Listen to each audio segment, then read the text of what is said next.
She was so bold, and her friend gave her a challenge. It was her 50th birthday.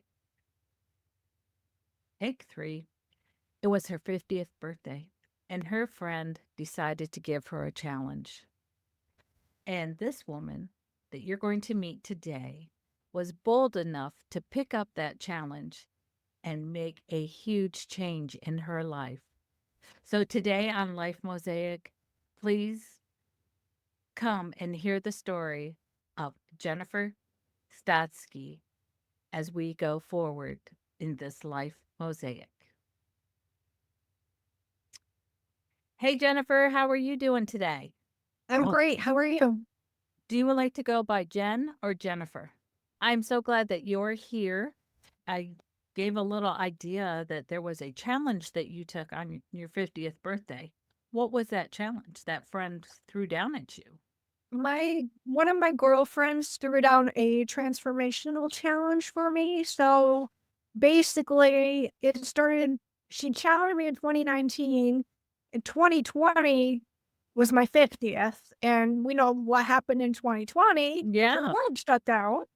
And so we actually were supposed to do this transformational challenge, and I was supposed to wear tiny bikini on stage and walk the stage to show my transformation that I had went through this process of being extremely heavy all my life.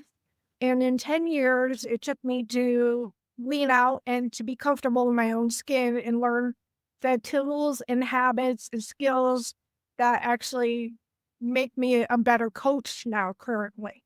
So she threw down that challenge and we went through that process together in 2019. And at that time, like I said, 2020, COVID hit and we have no gyms.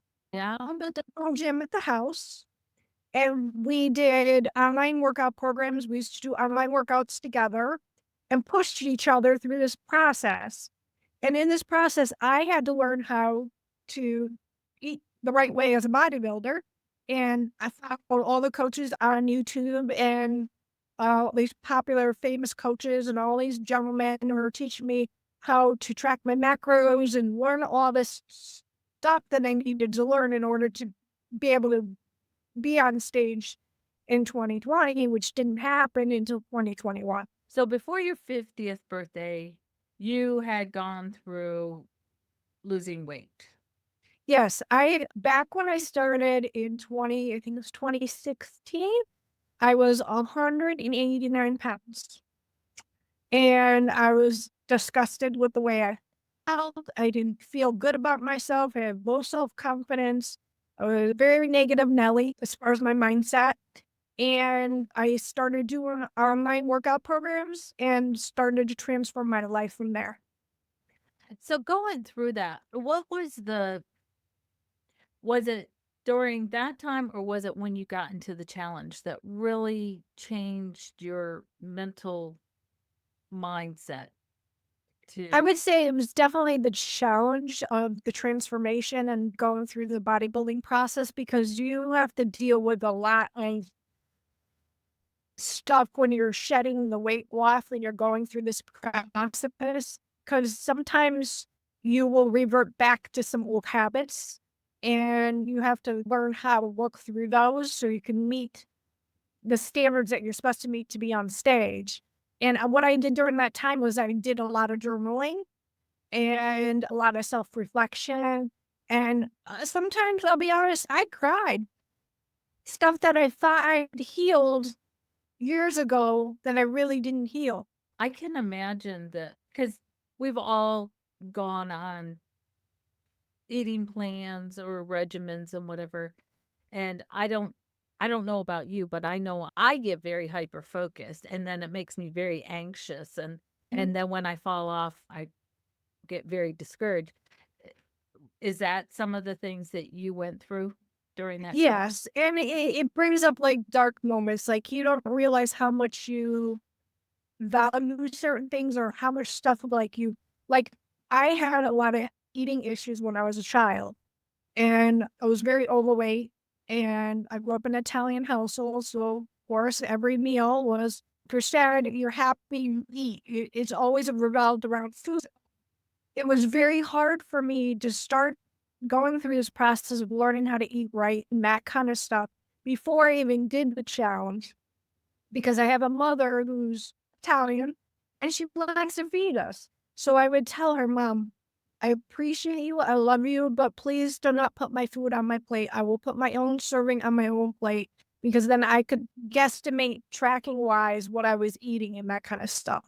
So it was very challenging for me because I was overweight and then lost the weight and then gained the weight back and that kind of stuff. And trying to learn how to learn the proper way of changing my mindset so it would stick instead of it always being a struggle for me.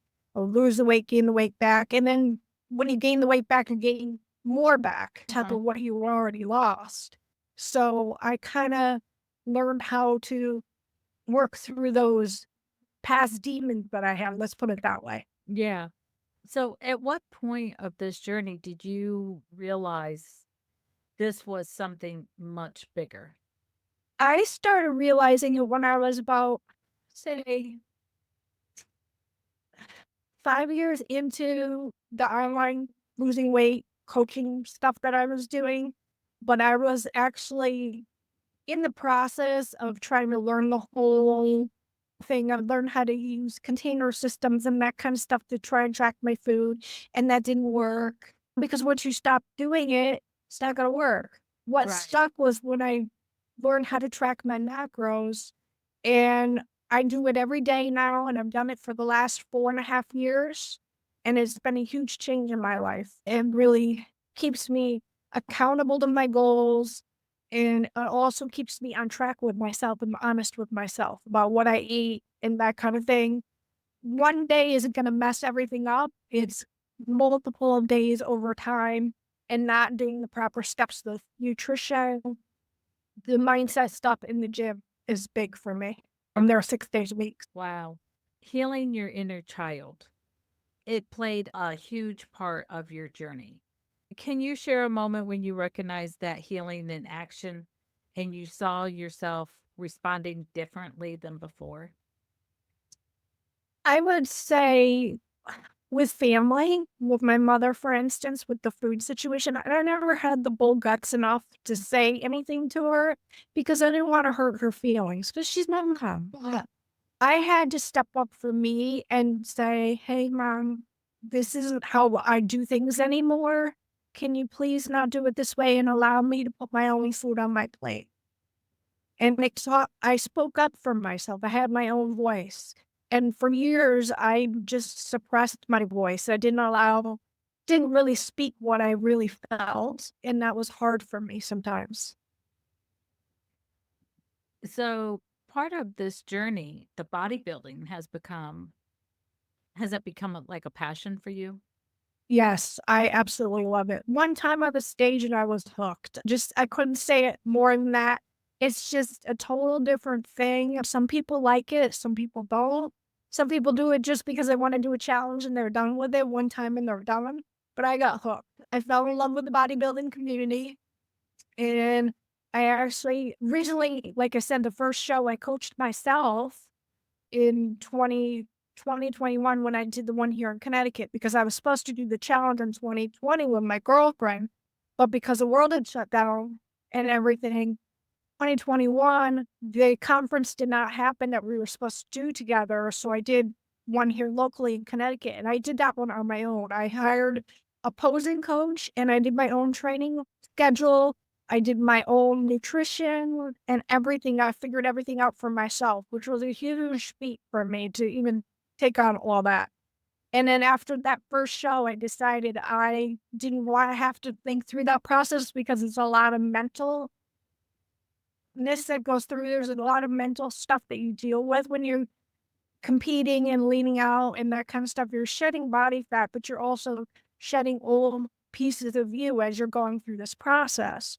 So it was easier to farm it out to a bodybuilding coach who I actually have been working with now. This is going on our second season together, Okay. competing, and third year together. Totally. So, I just need to ask one question that's needling at me. Is your friend still doing this too? Yes. And my other girlfriend, I actually met at a online course to teach us how to compete in 2020. And it was in December, and I actually competed with her in 2023. We did the show together in Pennsylvania. Oh, that is so wonderful. So this has really just transformed your life going through this. And so you've been competing. Have you won any Yes, I have. competition? Yes. So the 2021 show, I won third in women's figure 50 plus masters category. And in 2023, I won second place in women's figure 50 plus masters category and third in the overall category, which means I'm going against competitors who are all ages. And I won third place in that. And I absolutely love it. I wouldn't stop doing it for anything. And my coach approached me in 2023 about coaching clients and doing lifestyle coaching with her That was team. going to be my next question. So are you pushing this forward to other? Yes. Yes. I'm actually coaching women in my own age group.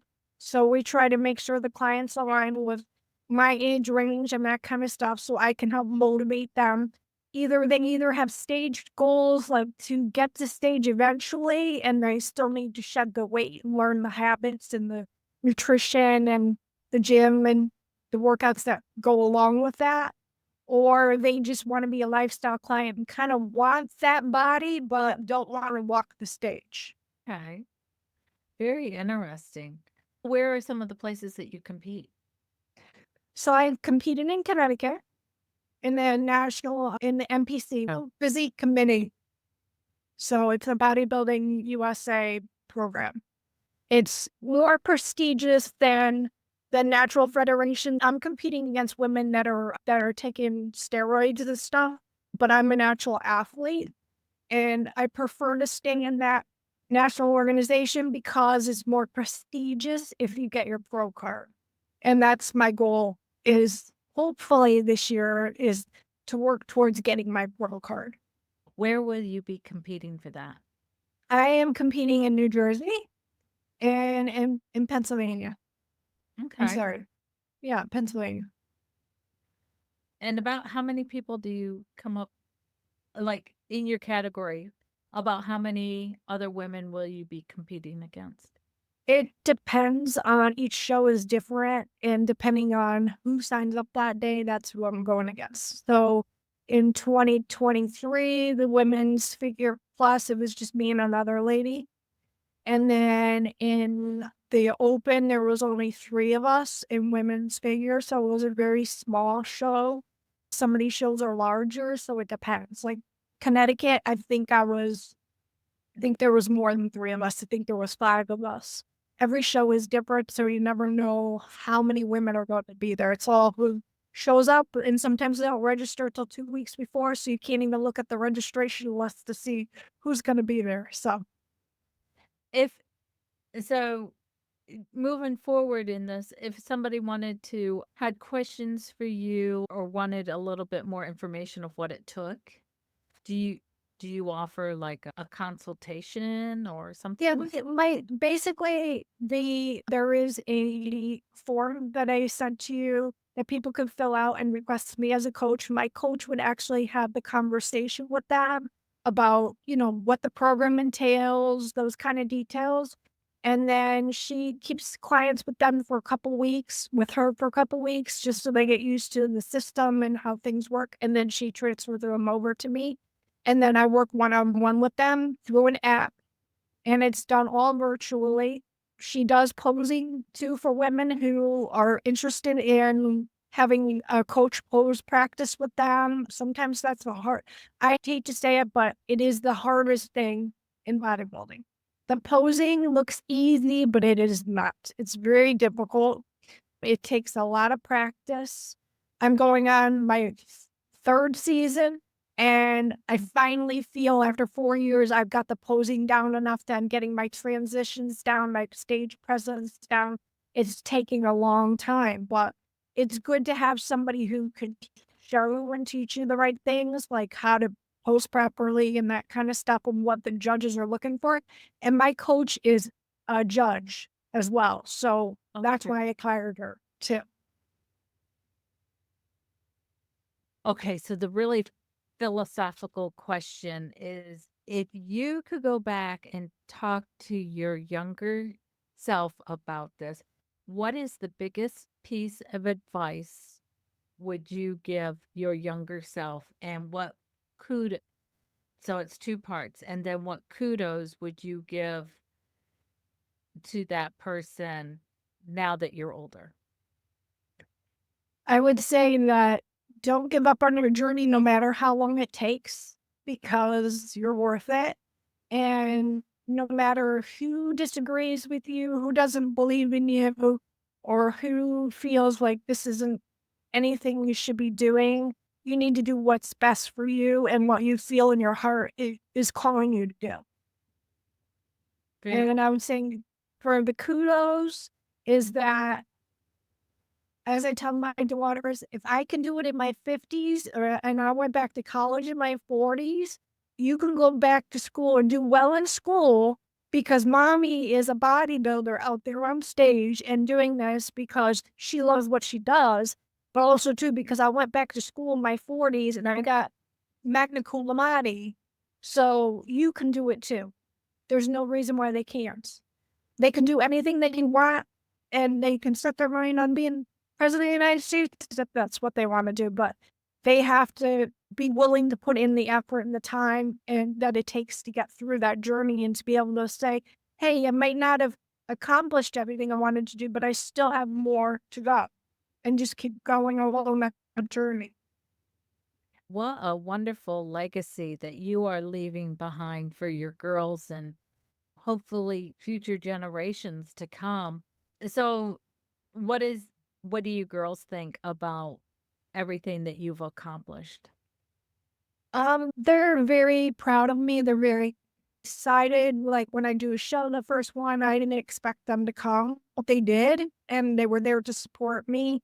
The last one I did in 2023 and the one I did with the transformation, those were out of state, so it was a little bit more challenging. But they're very inspired by me. They you got my older one used to do home workout programs with me. My younger one I have a pull-up bar in the hallway. She does pull-ups on the pull-up bar. She's 19 now, but she used to, when she was little, run across the room and jump up on the pull-up bar, do a pull-up. So I'm teaching them healthy habits too, and I think that's important for parents who are struggling with their own weight and went through that journey and got healthier to teach their kids the healthy habits of life so they can have a long legacy to leave. Yeah. This has just been fabulous, Jen. So if we're going to put up the the link, it will be in the show notes for the link for the coaching form. But do you have a website, or how can they follow you online? They can follow me on Facebook, Jennifer Statsky, or they can follow me on Instagram. It's the Jennifer Statsky, and there's all my links and informations are in there as well. That way they can get a hold of me, or if they want to message me, they're more than welcome to. Very good. Jen, it was just so inspirational to hear your story from going from the struggle and you deciding to do it. And here you are winning awards for it now after all these years. Yes, exactly. It's very interesting that I came this far along my journey, and I'm still only going to be 55 this year, Oh, that's awesome. and I'm still gonna keep competing. I know people, friends of mine who are in their 60s that are still competing. Okay. Very good. Yeah, it's a lot when you decide to look life in the face and go, you're not gonna hold me back. I'm gonna move forward. Just kudos to you for the journey that you have taken. And I'm just so pleased that you came and shared your story with us here on Life Mosaic. Thank you. I appreciate it. This is just interesting and exciting for me just to do these podcasts and be able to share my story with people. Very good. This is a wrap of another episode of Life Mosaic. And you can always find us on all your major podcast platforms and on YouTube. So Have a great week, everybody, and we will talk to you soon. Bye.